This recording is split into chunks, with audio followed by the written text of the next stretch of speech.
Der A124 basiert auf dem seit 1986 produzierten Coupé der Baureihe 124. Alle äußeren Abmessungen, mit Ausnahme der Fahrzeughöhe, sind gleich geblieben. Um den durch das Fehlen einer festen Dachstruktur entstehenden Steifigkeitsverlust zu kompensieren, ist der Aufbau beim Cabriolet besonders im Bereich der Fahrgastzelle und des Hecks modifiziert.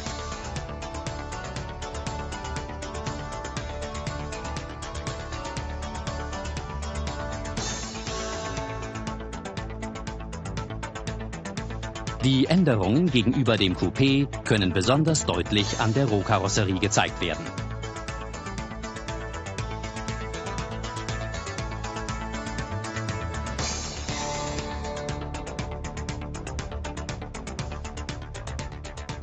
Konstruktiv gelöst wurde dies durch Erhöhung der Blechdicken und Integration zusätzlicher Verstärkungen. So zum Beispiel an den Längsträgern und am Übergang der Längsträger zur Stirnwand. In den A-Säulen und dem neu gestalteten Dachrahmen. Und durch eine zwischen Querträgerinstrumententafel und Tunnel verschraubte Aluminium-Druckgussstrebe. Am Rahmenboden wurden zusätzliche Verstärkungen im Fußraum, an den B-Säulenstümpfen, im hinteren Tunnelbereich und am Fondsitzquerträger vorgenommen. Zur Erhöhung der passiven Sicherheit sind die Seitenwände des Verdeckkastens bis zu den B-Säulen ausgeführt und mit ihr verschweißt.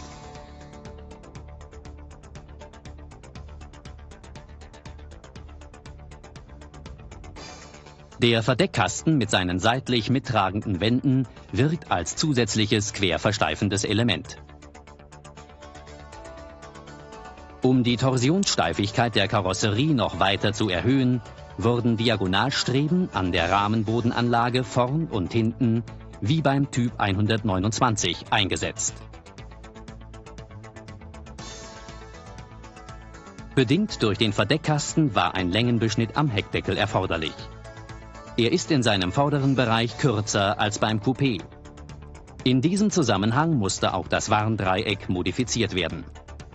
Die geringeren Einbauverhältnisse erforderten eine klappbare Spitze.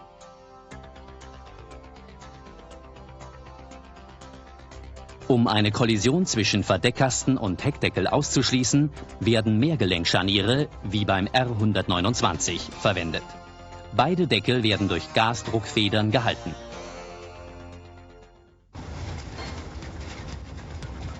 Ebenso entscheidend wie die Maßnahmen zur Erhöhung der Steifigkeit sind die Maßnahmen zur Verbesserung des Schwingungsverhaltens. Die beim offenen Fahrzeug verstärkt auftretenden Torsionsschwingungen konnten durch den Einsatz von Schwingungstilgern spürbar gedämpft werden. Die im Fahrbetrieb als störend empfundenen Schwingungsamplituden sind deutlich geringer. Diese Schwingungstilger sind Federmassesysteme, die mit der Karosserie verbunden sind. Einbaulage, Federsteifigkeit und Tilgermasse sind auf die auftretenden Schwingungsfrequenzen abgestimmt. Sie befinden sich auf dem Stoßdämpferdom vorne links mit ca. 4,5 Kilogramm, im Dachrahmen mit ca. 1,5 Kilogramm und in den Kofferraummulden mit je 10 Kilogramm Masse links und rechts.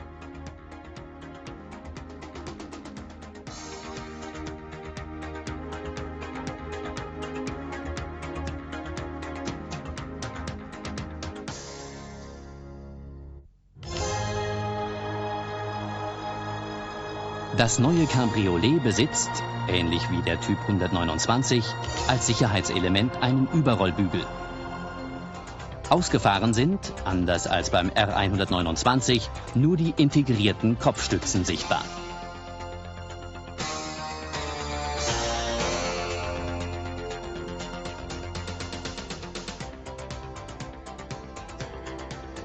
Im eingefahrenen Zustand wird die elegante Form des offenen Fahrzeugs unterstrichen.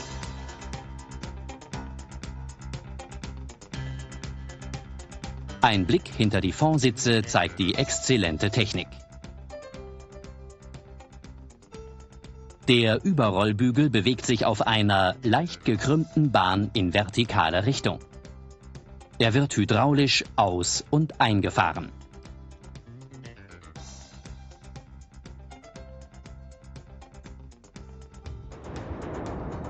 In einer kritischen Fahrsituation oder im Falle eines Unfalls wird der Bügel innerhalb von 0,3 Sekunden automatisch durch Federkraft in seine Endposition gebracht.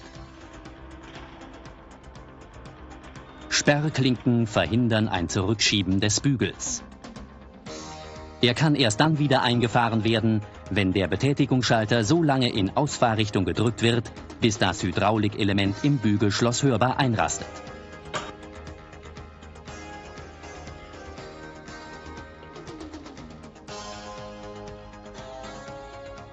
Um die Funktionssicherheit der automatischen Auslösung selbst bei einem vorausgegangenen Unfall und einer eventuellen Vorschädigung der Karosserie zu gewährleisten, verhindert eine Synchronwelle das Verkanten des Überrollbügels.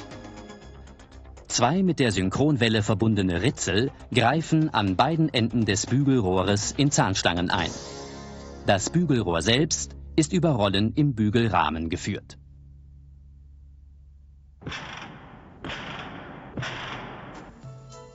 Die Auslösekriterien wie Fahrzeugneigung, Querbeschleunigung und Verzögerung sind die gleichen wie beim Typ 129.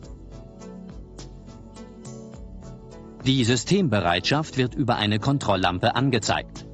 Sie leuchtet bei eingeschalteter Zündung und erlischt bei laufendem Motor. Ist dies nicht der Fall, kann die automatische Auslösefunktion gestört sein. Bis zur Überprüfung durch die Werkstatt sollte der Überrollbügel dann, aus Sicherheitsgründen immer, manuell ausgefahren bleiben. Auch beim neuen Cabriolet kann der Überrollbügel sowohl bei offenem als auch bei geschlossenem Verdeck über je einen Wippschalter vorn und hinten aus- und eingefahren werden. Der hintere Schalter kann über die Kindersicherung blockiert werden.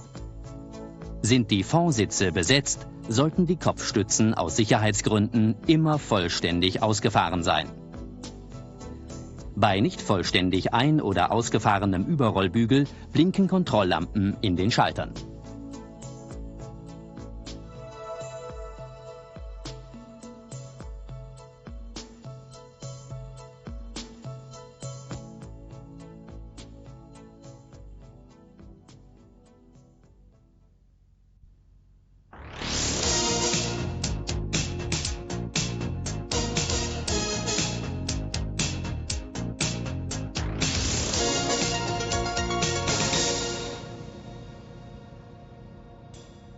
Das Cabriolet-Verdeck unterscheidet sich vom Roadster-Verdeck des Typ 129 im Wesentlichen in folgenden Punkten: Deutlich größere Abmessungen, einer heizbaren Heckscheibe aus Einscheiben-Sicherheitsglas, einer 20 mm dicken Faserfließschicht als Isolierung, einer dreiteiligen Konstruktion des Verdeckgestells und einer vollständigen Innenverkleidung.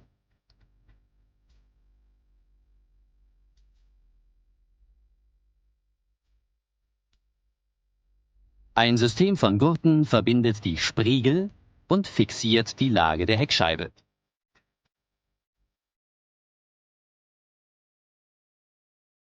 Um die starre Heckscheibe im Verdeckkasten ablegen zu können, ist der Verdeckbezug im hinteren Bereich mit eingenähten Taschen versehen.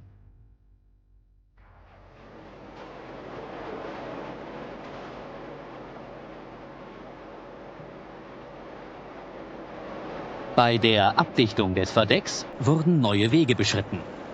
Am Dachrahmen und am Verdeckgestell werden einteilige Dichtprofile eingesetzt. Eine auf der Innenseite integrierte Auffangrinne leitet eindringendes Wasser über Hohlprofile entlang der A-Säule ab. Ein hämatitfarben eloxierter Zierstab auf dem Verdeckkastendeckel dient als Auflage für die hintere Verdeckabdichtung.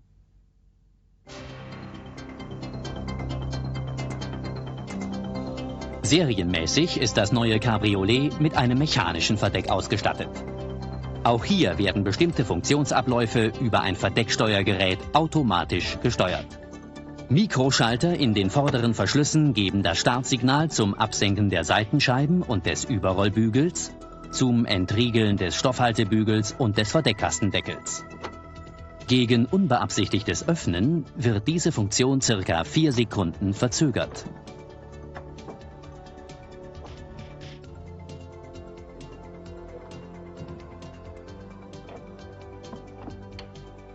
Das Verdeck lässt sich leicht ablegen. Nicht vergessen, die vorderen Verschlusshebel wieder einzuklappen.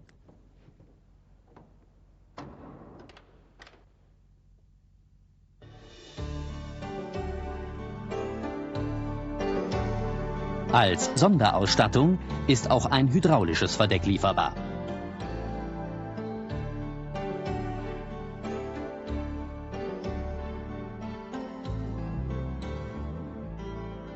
Nur die beiden vorderen Verschlüsse müssen wie beim mechanischen Verdeck von Hand geöffnet werden. Der Verdeckbetätigungsschalter und die Bedienung ist gleich wie beim Typ 129. Alles Weitere funktioniert vollautomatisch.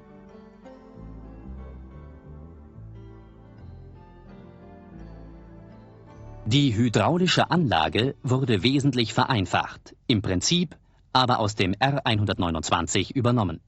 11 Hydraulikzylinder werden von der Hydraulikeinheit des Überrollbügels mit Druck versorgt. 2 davon für die Verdeckbetätigung, 2 für den Stoffhaltebügel, 2 für den Verdeckkasten sowie je ein Zylinder für die Betätigung der Schlösser von Stoffhaltebügel und Verdeckkastendeckel. Die restlichen 3 Zylinder sind dem Überrollbügel zugeordnet. Die mikroprozessorgesteuerten Bewegungsabläufe werden durch 12 Endschalter überwacht und über 9 Magnetventile gesteuert. Das Verdecksteuergerät befindet sich unter dem Fondsitz rechts. Die Verschlüsse des Verdeckkastendeckels und des Stoffhaltebügels werden hydraulisch betätigt. Bei der mechanischen Version elektrisch. Die Steuerung beider Verschlüsse erfolgt über das Verdecksteuergerät. Sind die Verschlüsse nicht korrekt verriegelt, erlischt die Kontrolllampe beim Starten des Motors nicht. Beim Anfahren blinkt sie und es ertönt ein Warnsignal. Der Gong ertönt auch dann, wenn die vorderen Verschlüsse verriegelt sind und der Verdeckschalter bei geschlossenem Verdeck betätigt wird.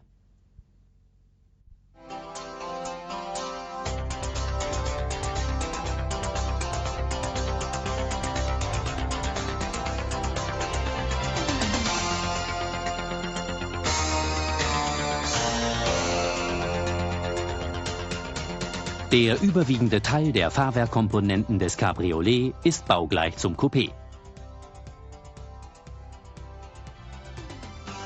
Nur die Feder- und Dämpferabstimmung, die Lenker und der Hinterachsträger weichen aufgrund des höheren Fahrzeuggewichtes davon ab.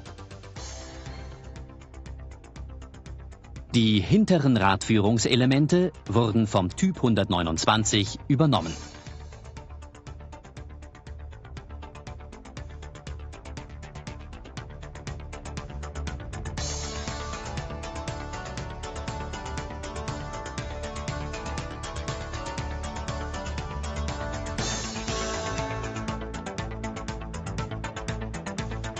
Der A124.